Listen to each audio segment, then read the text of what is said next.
ಕರ್ನಾಟಕ ದಲಿತ ಸಂಘರ್ಷ ಸಮಿತಿಯ ಕೆಪಿ ಅಗ್ರಹಾರ ಗ್ರಾಮ ಶಾಖೆಯನ್ನು ದಾದಾ ಸಾಹೇಬ್ ಡಾಕ್ಟರ್ ಎನ್ ಮೂರ್ತಿರವರು ಉದ್ಘಾಟಿಸಿದರು.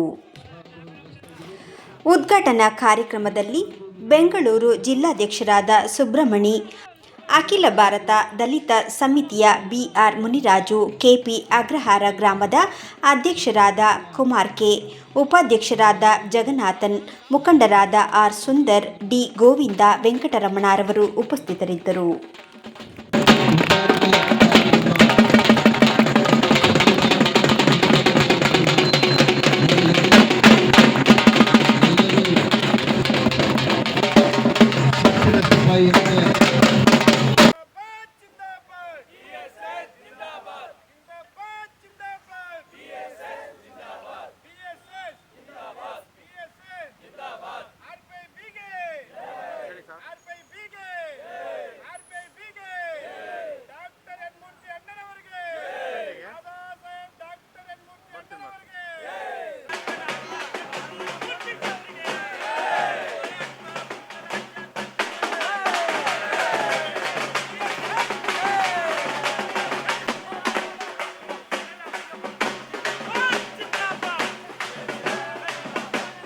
ಗಾಂಧಿನಗರ ವಿಧಾನಸಭಾ ಕ್ಷೇತ್ರ ಕೆಪಿ ಅಗ್ರಹಾರದಲ್ಲಿ ಕರ್ನಾಟಕ ದಲಿತ ಸಂಘರ್ಷ ಸಮಿತಿಯ ಶಾಖೆ ಉದ್ಘಾಟನೆ ಮತ್ತು ಬಾಬಾ ಸಾಹೇಬ್ ಅಂಬೇಡ್ಕರ್ ಅವರ ಜಯಂತ್ಯೋತ್ಸವ ಇನ್ನು ಆಚರಿಸ್ತಾ ಇದ್ದೇವೆ.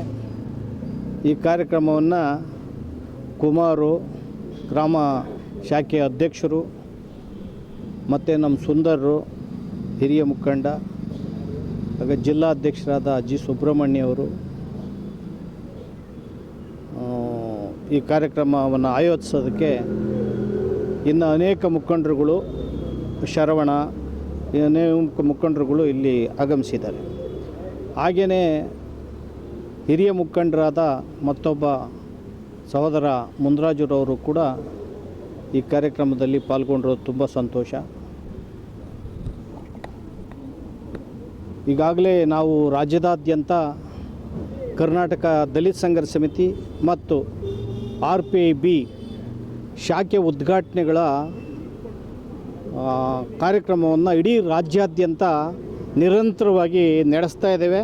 ಈ ಕಾರ್ಯಕ್ರಮ ಇನ್ನು 3 ತಿಂಗಳ ಕಾಲ ಇಡೀ ರಾಜ್ಯಾದ್ಯಂತ ಆಂದೋಲನವನ್ನಾಗಿ ಶಾಖೆ ಉದ್ಘಾಟನೆಗಳು ಮತ್ತು ಜನಾಂದೋಲನ ಕಾರ್ಯಕ್ರಮವನ್ನು, ಮತಜಾಗೃತಿ ಕಾರ್ಯಕ್ರಮವನ್ನು ನಾವು ನಡೆಸ್ತಾ ಇದ್ದೇವೆ.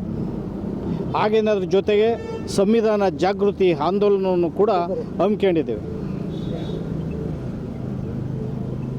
ಸಂವಿಧಾನ ಜಾರಿಯಾಗಿ 75 ವರ್ಷ ಆದರೂ ಕೂಡ ಸಂವಿಧಾನ ಸಂಪೂರ್ಣವಾಗಿ ಜಾರಿ ಆಗಿಲ್ಲ. SC ST OBC ಧಾರ್ಮಿಕ ಅಲ್ಪಸಂಖ್ಯಾತರಿಗೆ ಸಾಮಾಜಿಕ ನ್ಯಾಯ ಮರೀಚಿಕೆಯಾಗಿದೆ. ಸಂವಿಧಾನ ಸಂಪೂರ್ಣವಾಗಿ ಜಾರಿಯಾಗಬೇಕಾಗಿದೆ. ಸಂವಿಧಾನವನ್ನು ಜಾರಿ ಮಾಡೋ ಜಾಗದಲ್ಲಿ ಸಂವಿಧಾನ ವಿರೋಧಿಗಳು ಕುಳಿತಿದ್ದಾರೆ. ಆ ಜಾಗಕ್ಕೆ ದಲಿತರು, ಹಿಂದುಳಿದು, ಅಲ್ಪಸಂಖ್ಯಾತರು ರಾಜ್ಯಾಡಳಿತವನ್ನು, ದೇಶ ಆಡಳಿತ ಮಾಡಬೇಕು ಅಂತ ಬಾಬಾ ಸಾಹೇಬರ ಕನಸಾಗಿತ್ತು. ಆ ಕನಸನ್ನು ನೆನಸು ಮಾಡೋದಕ್ಕೆ 2028ಕ್ಕೆ ಎಲ್ಲರೂ ಹಣಿ ನೆರೆಯಬೇಕು ಅಂತ ನಾನು ಎಲ್ಲ ಮತದಾರರಲ್ಲಿ ಮನವಿ ಮಾಡ್ಕೊತಾ ಇದ್ದೇನೆ. ಜೊತೆಗೆ ಇಲ್ಲಿ 2.5 ವರ್ಷಗಳ ಕಾಲ ಸಿದ್ದರಾಮಯ್ಯನವರು ರಾಜ್ಯ ಸರ್ಕಾರದ ಆಡಳಿತವನ್ನು ಮಾಡಿದ್ದಾರೆ. 7 ಜನ ನ್ಯಾಯಾಧೀಶರು ಪರಿಶಿಷ್ಟ ಜಾತಿಯವರ ಮೀಸಲಾತಿ ವರ್ಗೀಕರಣ ಮಾಡೋಕ್ಕೆ ಆದೇಶ ಕೊಟ್ಟರು ಕೂಡ ಇದುವರೆಗೂ ಕೂಡ ನಾಗಮೋಹನ್ ದಾಸ್ ಆಯೋಗ ಮಾಡಿದರು ಮತ್ತು ಜಾರಿ ಮಾಡ್ತೀವಿ ಅಂತೇಳಿ ಈಗಾಗಲೇ ಬಿಲ್ಲನ್ನು ಬೆಳಗಾವಿ ಅಧಿವೇಶನದಲ್ಲಿ, ಚಳಿಗಾಲದ ಅಧಿವೇಶನದಲ್ಲಿ ಬಿಲ್ಲನ್ನು ತಂದರು. ಆ ಬಿಲ್ಲಲ್ಲಿ ಬಡ್ತಿ ಮೀಸಲಾತಿಯ ಬಗ್ಗೆ ಯಾವುದೇ ಪ್ರಸ್ತಾಪ ಇಲ್ಲ. ನೇಮಕಾತಿಗಳ ಬಗ್ಗೆ ಒಳ ಮೀಸಲಾತಿಯ ಪ್ರಸ್ತಾಪ ಇಲ್ಲ. ಅಂದರೆ ಒಳ ಮೀಸಲಾತಿ ಇದುವರೆಗೂ ಕೂಡ ಜಾರಿಯ ಪ್ರಕ್ರಿಯೆ ಪ್ರಾರಂಭ ಆಗೇ ಇಲ್ಲ.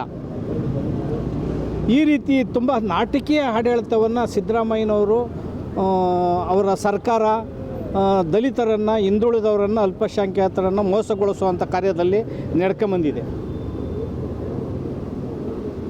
ಅಧಿವೇಶನ ನಡೆದಿದೆ ಬೆಳಗಾವಿಯಲ್ಲಿ. ಅಧಿವೇಶನದಲ್ಲಿ ಯಾವುದೇ ರೈತರ ಪರವಾಗಿ ಅಥವಾ ದಲಿತರ ಪರವಾಗಿ ಅಥವಾ ಈ ದೇಶದ ಅಥವಾ ರಾಜ್ಯದ ಜನರ ಹಿತದ ಚರ್ಚೆ ಆಗಲೇ ಇಲ್ಲ. ಬರೀ ಅಧಿಕಾರ ಸಿದ್ದರಾಮಯ್ಯ ಇರಬೇಕು ಇರಬಾರ್ದು, ಬರೀ ಮುಖ್ಯಮಂತ್ರಿ ಪದವಿಯ ಬಗ್ಗೆ ಚರ್ಚೆ ಮಾಡೋವಂಥದ್ದು, ಬರೀ ಅಧಿಕಾರಕ್ಕೆ ಅಪೀಲ್ ಮಾಡೋದ್ರ ಮೂಲಕ ಜನರ ಹಿತವನ್ನು ಬಲಿ ಕೊಡೋವಂಥ ಕೆಲಸವನ್ನು ಈ ರಾಜಕೀಯ ಪಕ್ಷಗಳು ಮಾಡ್ಕೊಂಬಂದಿದ್ದಾವೆ. ಯಾವುದೇ ಜನಹಿತದ ಚರ್ಚೆ ಆಗಲಿಲ್ಲ.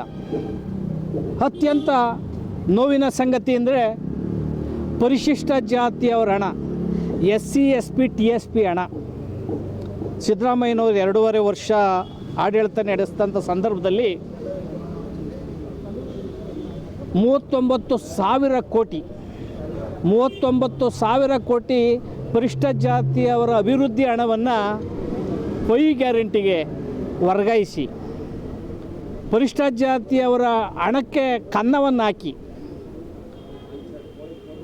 5 ಗ್ಯಾರಂಟಿಗೆ ಬಳಸಿದ್ದಾರೆ, ಮೇಲ್ಸೇತುವೆಗೆ ಬಳಸಿದ್ದಾರೆ, ರಸ್ತೆಗೆ ಬಳಸಿದ್ದಾರೆ, ಕೊನೆಗೆ ಹುಲಿ ಸಂರಕ್ಷಣೆಗೆ ಬಳಸಿದ್ದಾರೆ ಸಿದ್ದರಾಮಯ್ಯನವರು. ಈ ರೀತಿಯ ಪರಿಶಿಷ್ಟ ಜಾತಿಯವರು ಹೆಸರು ಹೇಳೋದ್ರ ಮೂಲಕ, ಸಂವಿಧಾನದ ಹೆಸರು ಹೇಳೋದ್ರ ಮೂಲಕ, ಮೀಸಲಾತಿಯನ್ನು ಹೇಳೋದ್ರ ಮೂಲಕ ನಮ್ಮನ್ನು ವಂಚಿಸ್ತಲೇ ಕಾಂಗ್ರೆಸ್ಸು, BJP, ಜನತಾದಳ ಅಧಿಕಾರವನ್ನು ಹಿಡಿದಿದೆ. ಈ ಸಂದರ್ಭದಲ್ಲಿ ಮತದಾರರು ಯೋಚನೆಯನ್ನು ಮಾಡಬೇಕಾಗಿದೆ. ನಾನಿಲ್ಲಿ ಹೇಳೋದು ಮುಖ್ಯವಾಗಿ ದಲಿತ ಸಂಘರ್ಷ ಸಮಿತಿ ಅಥವಾ ದಲಿತ ಚಳವಳಿ ಅನೇಕ ಸಂಘ ಸಂಸ್ಥೆಗಳು ಇಲ್ಲದೆ ಹೋಗಿದ್ರೆ, ರೈತ ಚಳವಳಿಯ ಹೋರಾಟಗಾರ ಇಲ್ಲದೆ ಹೋಗಿದ್ರೆ, ಕನ್ನಡ ಚಳವಳಿಯ ಹೋರಾಟಗಾರ ಇಲ್ಲದೆ ಹೋಗಿದ್ರೆ ಈ ರಾಜ್ಯದಲ್ಲಿ ಯಾವುದೇ ಸಂಸ್ಕೃತಿ, ಯಾವುದೇ ಜನೋಪಯೋಗಿ ಕೆಲಸಗಳು ಆಗ್ತಿರನೇ ಇಲ್ಲ. ಏನಾದರೂ ಸಾಮಾಜಿಕ ನ್ಯಾಯ ಉಳಿದಿದೆ, ಸಂವಿಧಾನದ ಅಲ್ಪ ಸ್ವಲ್ಪ ಆರ್ಥಿಕ ಸಾಮಾಜಿಕ ನ್ಯಾಯಗಳು ಉಸಿರಾಡ್ತಾ ಇದೆ ಅಂದರೆ ದಲಿತ ಚಳವಳಿಗಳಿಂದ ಮಾತ್ರ ಸಾಧ್ಯ. ಆದರೆ ರಾಜಕಾರಣಿಗಳು ಇಡೀ ದೇಶವನ್ನು, ರಾಜ್ಯವನ್ನು ಲೂಟಿ ಮಾಡಿದ್ದಾರೆ. ಜನರ ತೆರಿಗೆ ಹಣವನ್ನು ಭ್ರಷ್ಟಾಚಾರಕ್ಕೆ ಬಳಸ್ಕೊಳ್ಳೋದ್ರ ಮೂಲಕ ದೇಶದಲ್ಲಿ, ರಾಜ್ಯದಲ್ಲಿ ಯಾವುದೇ ಅಭಿವೃದ್ಧಿ ನಡೆದಿಲ್ಲ. ಆದ್ದರಿಂದ ಈ ದೇಶ ಕಟ್ಟಬೇಕಾದ್ರೆ ಇಡೀ ಸಾಮಾನ್ಯ ಜನರು, ಮಹಿಳೆಯರು, ಯುವಕರು ಎಚ್ಚರಗೊಳ್ಳಬೇಕಾಗಿದೆ. ಚುನಾವಣೆ ಸಂದರ್ಭದಲ್ಲಿ ತಮ್ಮ ಓಟ್ಗಳನ್ನು ಹಣಕ್ಕೆ, ಎಂಡಕ್ಕೆ ಮಾರ್ಕೊಳ್ಳೋ ಅಂಥದ್ದನ್ನು ಬಿಡಬೇಕಾಗಿದೆ. ಈ ದೇಶ ಕಟ್ಟಬೇಕಾದ್ರೆ ಮತದ ಪ್ರಜ್ಞೆ ಬರಬೇಕಾಗಿದೆ. ನಿಮ್ಮ ಮಕ್ಕಳುಗಳನ್ನು ಶಿಕ್ಷಿತರನ್ನಾಗಿ ಮಾಡಬೇಕಾಗಿದೆ. ಇನ್ನೂ ಕೂಡ ಸ್ವತಂತ್ರ ಬಂದ ನಂತರನೂ ಕೂಡ ಅಸ್ಪೃಶ್ಯತೆ ಮಡುಗಟ್ಟಿದೆ, ಜಾತೀಯತೆ ಹಾಗೇ ಇದೆ, ನಿರುದ್ಯೋಗ ಹೆಚ್ಚಿದೆ, ಮಹಿಳೆಯರ ಅಸಮಾನತೆ ಹೆಚ್ಚಿದೆ, ಮತ್ತು ದೌರ್ಜನ್ಯಗಳು, ದರೋಡೆಗಳು, ಕಗ್ಗೊಲೆಗಳು ನಿರಂತರವಾಗಿ ನಡೀತಾ ಇದ್ದಾವೆ. ಈ ದೇಶದಲ್ಲಿ ಕಾನೂನು ಸುವ್ಯವಸ್ಥೆ ಹದಗೆಟ್ಟಿದೆ. ರಾಜ್ಯದಲ್ಲಿ ಪರಿಶಿಷ್ಟ ಜಾತಿಯವರ ಮೇಲೆ 20 ಜಿಲ್ಲೆಗಳಲ್ಲಿ ಸಾಮಾಜಿಕ ಬಹಿಷ್ಕಾರ ಆಗಿದೆ, ಬೆಳಕಿಗೆ ಬರ್ತಾ ಇಲ್ಲ. ಅನೇಕ ದೌರ್ಜನ್ಯಗಳು, ಹಲ್ಲೆಗಳು ನಡೀತಾ ಇದೆ ಪರಿಶಿಷ್ಟ ಜಾತಿಯವರ ಮೇಲೆ. ಮಹಿಳೆಯವ್ರ ಮೇಲೆ ಅತ್ಯಾಚಾರಗಳು ನಡೀತಾ ಇದೆ. ಕೆರೆಗೆ ನೀರು ಕುಡಿಯೋದಕ್ಕೆ ಸೇರಿಸ್ತಾ ಇಲ್ಲ, ಬಾವಿಲಿ ನೀರು ಕೊಡ್ತಾ ಇಲ್ಲ, ನಲ್ಲಿಲಿ ನೀರು ಕೊಡ್ತಾ ಇಲ್ಲ. ಇಂಥ ಒಂದು ಸಂದರ್ಭದಲ್ಲಿ ಸಂವಿಧಾನದ ಹಕ್ಕುಗಳು ದಮನ ಮಾಡ್ತಾ ಇದ್ದಾರೆ. ಇದಕ್ಕೆಲ್ಲನೂ ಕಾರಣ ರಾಜಕೀಯ ಪಕ್ಷಗಳು ಮತ್ತು ಸ್ವಜನ ಪಕ್ಷಪಾತ, ತೀವ್ರ ಭ್ರಷ್ಟಾಚಾರ ಮತ್ತು ಅಪರಾಧೀಕರಣ ಮಾಡುವಂಥ ರಾಜಕೀಯ ಪಕ್ಷಗಳು ಮತ್ತು ರಾಜಕಾರಣಿಗಳು ಕಾರಣ ಆಗಿದ್ದಾರೆ.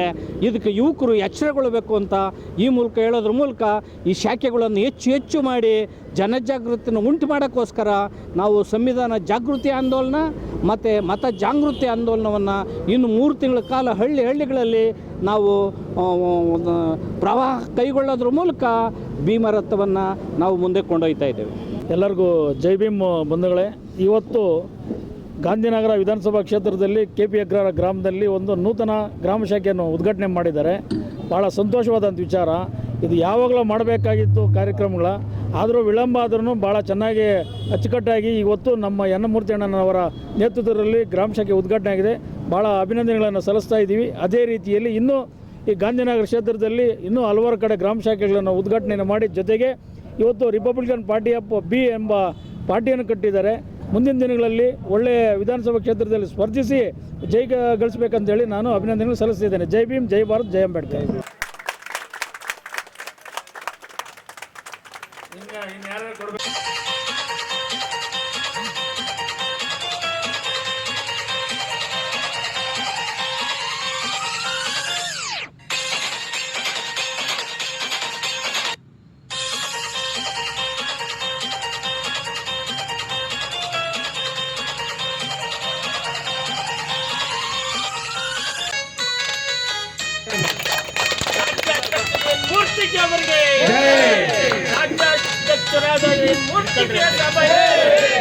ಮೂರ್ತಿ ಅಣ್ಣನವರಿಗೆ, ಮೂರ್ತಿ ಅಣ್ಣನವರಿಗೆ, ದಾದಾ ಸಾಹೇಬ್ ಮೂರ್ತಿ ಅಣ್ಣನವರಿಗೆ ಜೈ ಭೀಮ್, ಜೈ ಭೀಮ್.